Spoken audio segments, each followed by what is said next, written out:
Walking through the fire, didn't know where to go. Life said slow down, but my heart said grow. From the silence, from the pain, got you lost in the game. I found purpose in the pressure, found power in the fall. Now I'm rising with the message, there's more waiting for us all. This isn't. Hello! Maayong gabi mga higala, mga kabisdak! Sa dili pa ta magsugod, ayaw kalimot og share sa akong live o comment down below where are you watching from. O follow my page sa aron dili nimo ma-miss akong nightly show conversation. O kung ikaw isa ka Bisaya nga naglangyaw sama kanako nga naa sa laing nasud, nanimpalad, naningkamot, nangitag maayong kaugmaon, comment asa ka karon ug asa ka gikan ka Bisaya. Okay? Ako si Ate Binky, Bisaya gikan sa Misamis Oriental. Diri na nagpuyo karon sa Canada. Welcome to Bisaya in Canada Night Talk Show. Dinhi atong istoryahon ang tinuod nga kinabuhi, mga hagit, mga leksyon, mga oportunidad nga makatabang nato ug makapalambo sa atong kinabuhi. Ay ako basin makatabang, basin ako ang usa ka dalan or opportunity nga makita usab nimo sama sa akong nakita.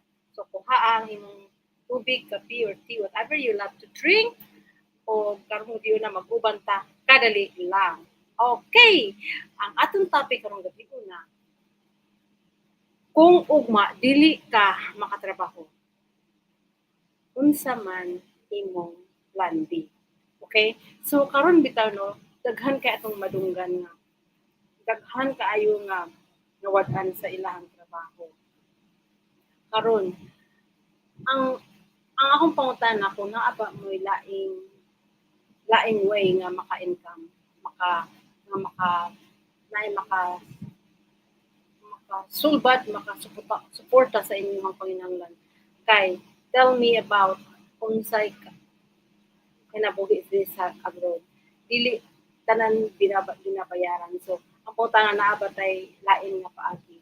Kay ako, sa akong kaagi, sa akong pagka-total disabled, wala ko'y plan B.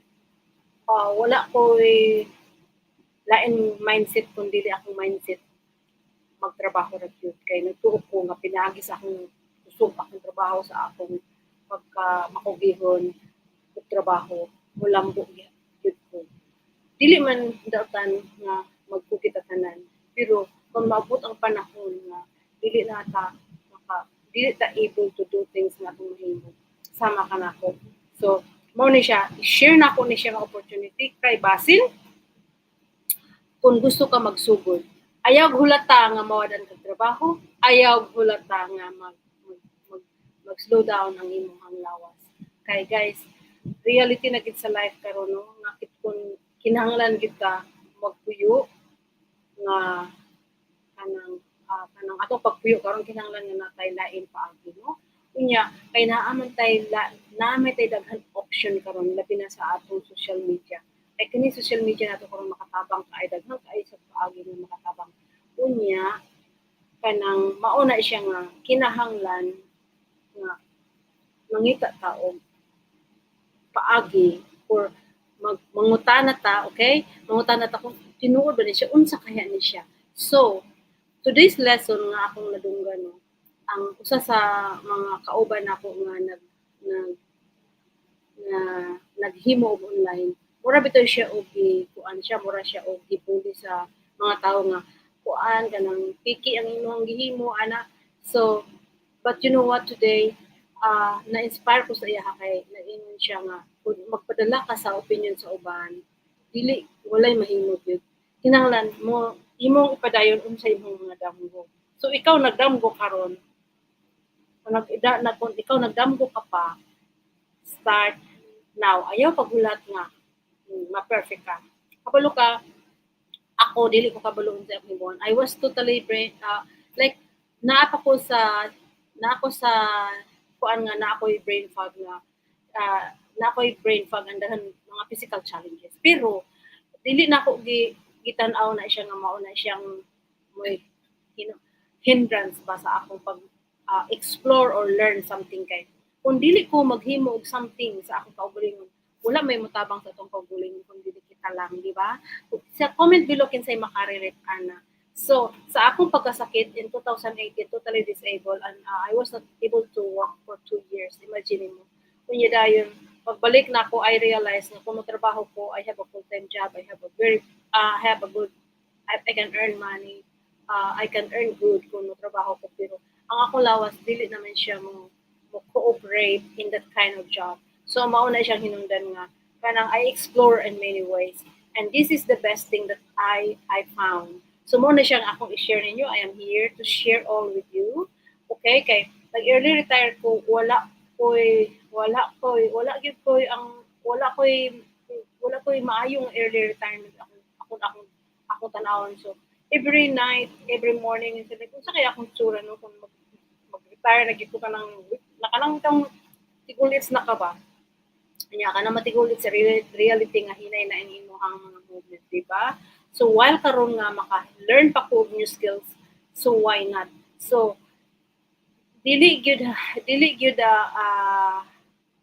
dili gyud ulahi pa bisan ingon ani na I'm in my 60s now pero nagtuon gyapon ko from my total from my brain fog and things physical challenges I still do it you know and the best thing kay kani akong gihimo I can do in my own pace working at home in my own pace anytime mo na siya ang beauty so mao na siya akong i-share sa inyo guys learning new skill as in age is not the hindrance dili gid na siya so kinahanglan ta karon kung kamo naglag kay kita na mo ginaghimo sa atong life no nya mo compare ta may man na siya no I don't accept that because kitang tanan no bisan ako na ako total disability na ako mga dysfunction mga disability things like that na ako mga challenges I mean you know kuan kanang mintras lihok tao katabangan ta ka once imong himuon with you all your heart you will succeed trust in the Lord imo gina siyang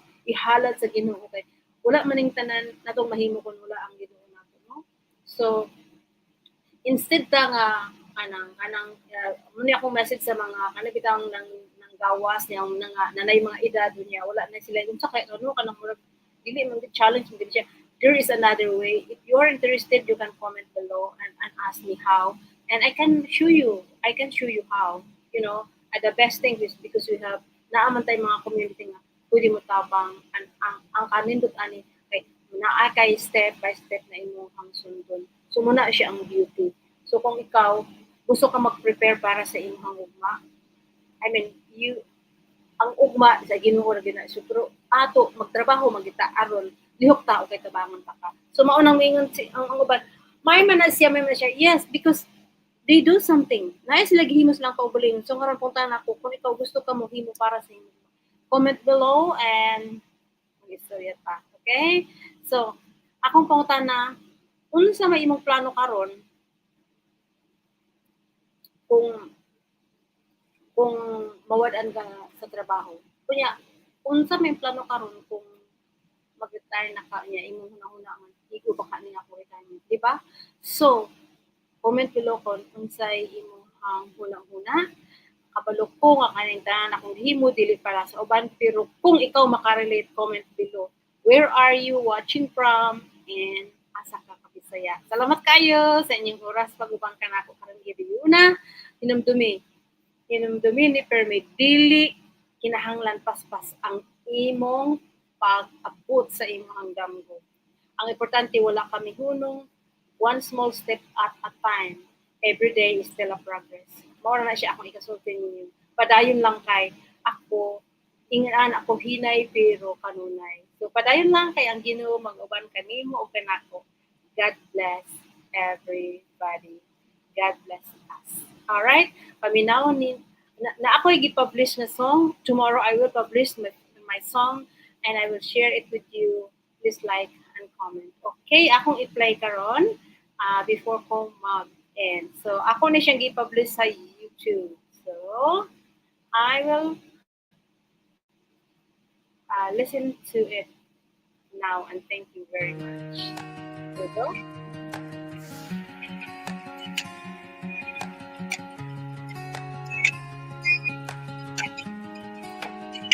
I came from islands full of dreams, crossed the ocean chasing peace, worked with hands that never stop, till my body said you've done enough. The bills kept knocking at my door, no savings left to fight the storm.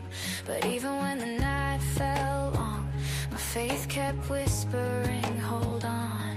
I thought my story ended there, but grace rewrote the page again. Broken roads can still lead home, even when the world says you're too late. I'm still rising, even when I fall, God's not done with me at all. From the ashes of my fear, hope keeps pulling me near.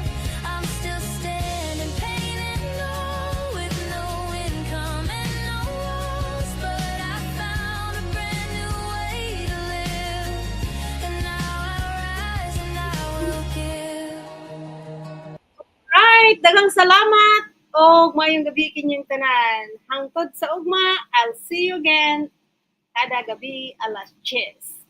Bye for now. They said retirement